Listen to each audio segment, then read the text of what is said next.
Welcome back, Tribe. Let's get into it. Body count counts. I'm sorry, Michael. You were jumping. Michael sent me a tweet.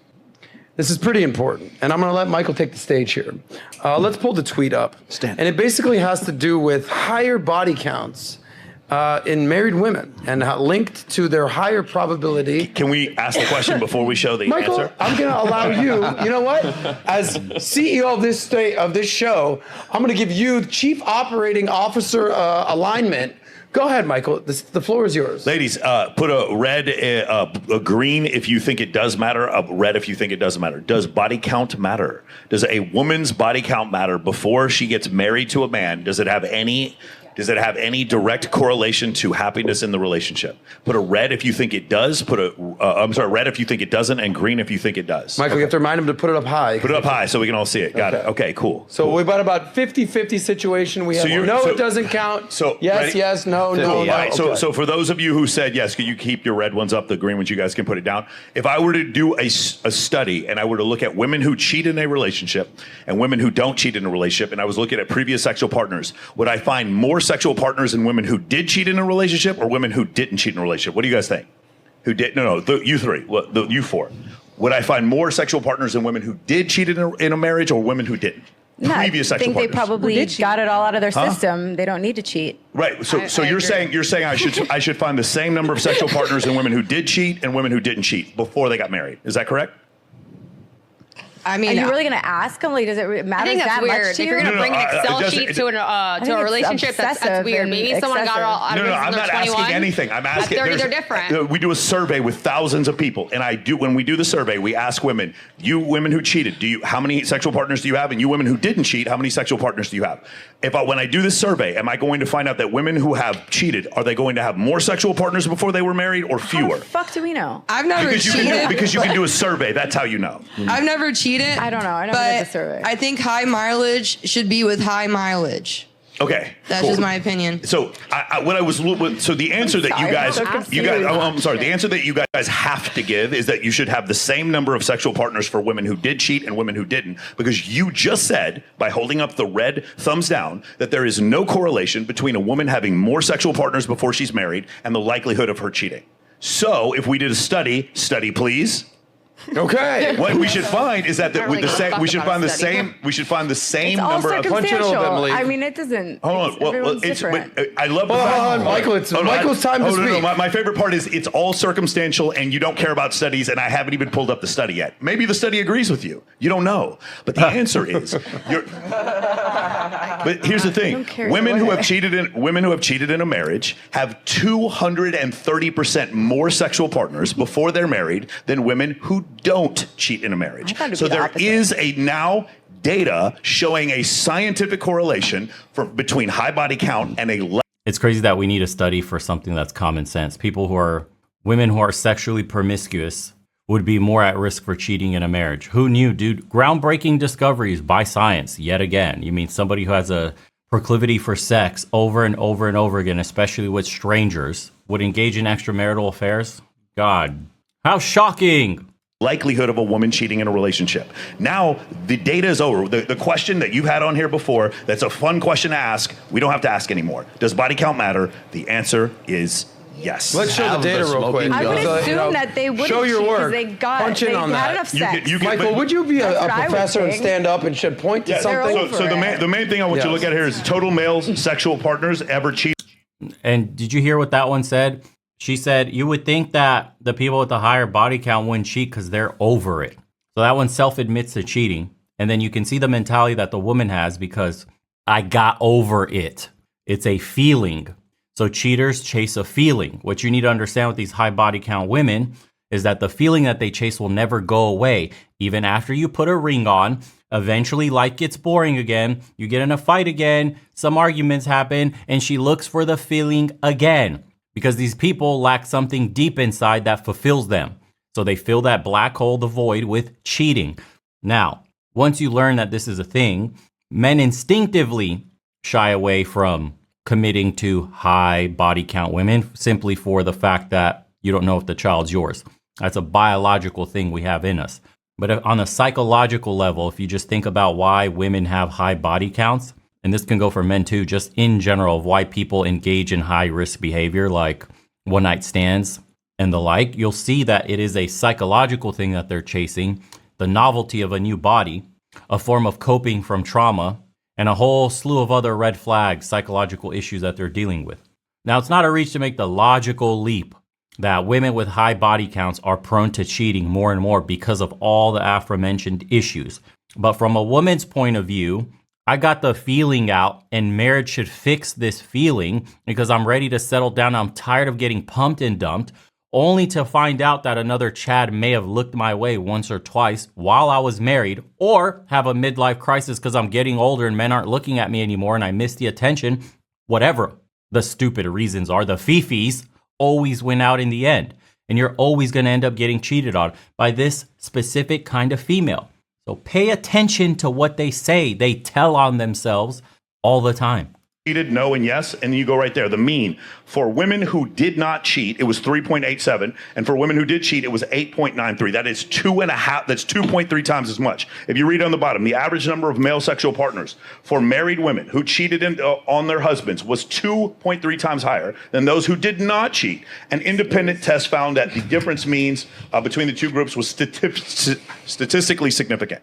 So if it was 10% more for women who cheated, or 20% more, no, it's 230% more. Like this is undeniable at this point. That's the first thing. So Michael, because we got to get to Rolo, give us your final assessment on what happened. You've showed us the evidence. You've laid out your case. I know law school was abolished, but this is something that you're going to allow to show the jury here. Present your evidence and let them know where they should do and how they should implement this information to their life. If you guys want to sleep with hundreds of men, that's not the issue. That's not the problem we're saying. But what we are saying is there may be some correlation between a woman who either wants to have sex with a lot of men, not being successful in a marriage, or a woman having sex with a lot of men causing different neurological changes or endocrine changes that cause her to not be able to function in a marriage. And so good advice might be, according to this data, to not have a ton of sexual partners before you get married, and for men to not marry a woman with a lot of sexual partners. This is not the only data that's done this. This is just one that was done in 2021. This is the whole virgin bride situation. Well, but my point is, I never, with what's a high value man? Keep asking that if you want. Does body count matter? That question's done. Got it. And a comment says, I'm engaged to someone who never had a boyfriend before. That experience has been 1,000 times better than all the other women I dated, many of which had 12 plus partners. I could tell a huge difference in how she behaves as a partner and how committed she is to making the relationship work. It's really not rocket science. We live in a world where most men who get married are getting destroyed financially. Divorced, and they can significantly reduce the risk by being selective in dating women who aren't promiscuous. Interestingly enough, I have a experience in college where I was a woman's first. And she was, I would have to say objectively, one of the best, if not the best partners I've ever had during the time that we were seeing each other. The amount of effort this woman put in, the arousal she had, the effort, the care and the attention that she put into me and the relationship was incomparable to the rest. Sex was also the best. She put in a lot of effort to learn. She was very willing to learn, very coachable, did and tried absolutely everything because she wanted to take care of me and be the best she could for me. And that difference is still unmatched today. When you get women that have a history with a ton of men and she's gotten her heart broken a ton of times, they do the whole Disney narrative in their heads of happily ever after. This is my Prince Charming. We're going to spend the rest of our lives together. We're going to have kids together. We're going to do all this stuff together. Eventually gets her heart broken and then starts to build up walls and psychological blocks that she uses to protect herself from being hurt again. Now, repeat this by the 10th guy, 12th guy, 15th guy, 20th guy, 30th guy, 40th guy. And by the time you get to her, the higher her body count, the more of a husk she is, the more walls she's built up, and the more psychologically closed off she is. She's a worse partner for you in every way imaginable, except in the bedroom if you're looking purely for a freak and for fun and don't want any emotional attachment while you're doing the deed, then you get a broken woman of that manner and she will do exactly what you want. But if you're looking to build a long-term relationship with somebody and you choose a woman with a rap sheet, you're going to be disappointed. You're going to get crumbs of what she gave the rest. because she's protecting herself. It's never worth it. That's why they say you can't turn a hoe into a housewife. Don't save her. She never wants to be saved. And all these other funny things they say about these women with high body counts.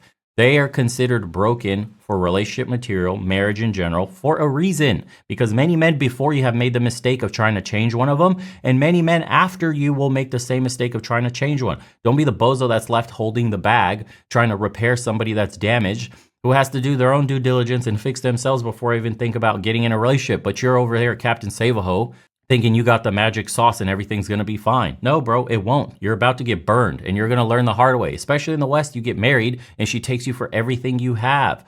And worse yet, may lobby accusations your way about you doing something to the kids. And everybody automatically will look at you as the scumbag because you never, ever, ever do anything to the kids. And women know this. That is the fastest way to character assassinate somebody, is accuse the man of doing something to the kids. And it's happened before, and nothing's ever happened to them back for the false accusations. She gets all the alimony, she gets all the child support, you get no visitation rights, your name is tarnished, your family looks at you a different way. It's a brutal game out here, dude. This is why marriage, for men getting down on one knee, you should not at all in the West with the rules that are in place today, but in general, not until you vetted a woman properly to the T. You need to go meet all her family, go meet all her friends, damn near interview like a boss every single person she's ever crossed in her entire life, and listen. Don't judge, listen. Tell all the funny stories you need to tell, get along, rub elbows, laugh, do all the things she wants you to do, because you need to vet. If you don't like her friends, that's even better. Go out with them. It doesn't matter that you hate her friends and you think they're this and that and they don't like you. They are the best source of information on who your girl really is. This is why I tell you guys, vet, and don't be afraid to meet everybody in her life. These are the people that are going to fill in all the pieces to that puzzle so you can get an accurate picture of who this person is that you may be spending the rest of your life with. Apart from that, you need to go overseas then if you don't want to risk it and do needle in a haystack strategy here in the United States or in the West in general. You need to go somewhere where people are still close to their families, maybe religious, live by traditional means, and understand the values of marriage, a relationship, and children. Because you will get burned, and they're really good at lying and pretending. I've heard so many times, this is my first time, I'm shy, I've never done this before. And literally the next morning, they're on the phone with a guy they've been talking to for years, or a boyfriend, or some of them have been married, didn't even know because the ring is off their finger. It's wild what they're capable of doing and how easy they can do it. Until you're the guy on the other side and see it happen, you will not believe your eyes. The world has lied to you. They are not little flowers, innocent and pure. It's the exact opposite, man. You've been trained to think that you're the dirty one, that you're the predator, that your mind is nasty, that you're always the one thinking about sex, that all this stuff, it's not true. They do it as much, if not more than us. It's only now that we're seeing it all through the internet and TikTok and self-snitching that women do, that men are beginning to realize that that Disney narrative you've been sold of the dainty little flower that needs to be saved is a complete lie. Anywho, we'll see you on the next one.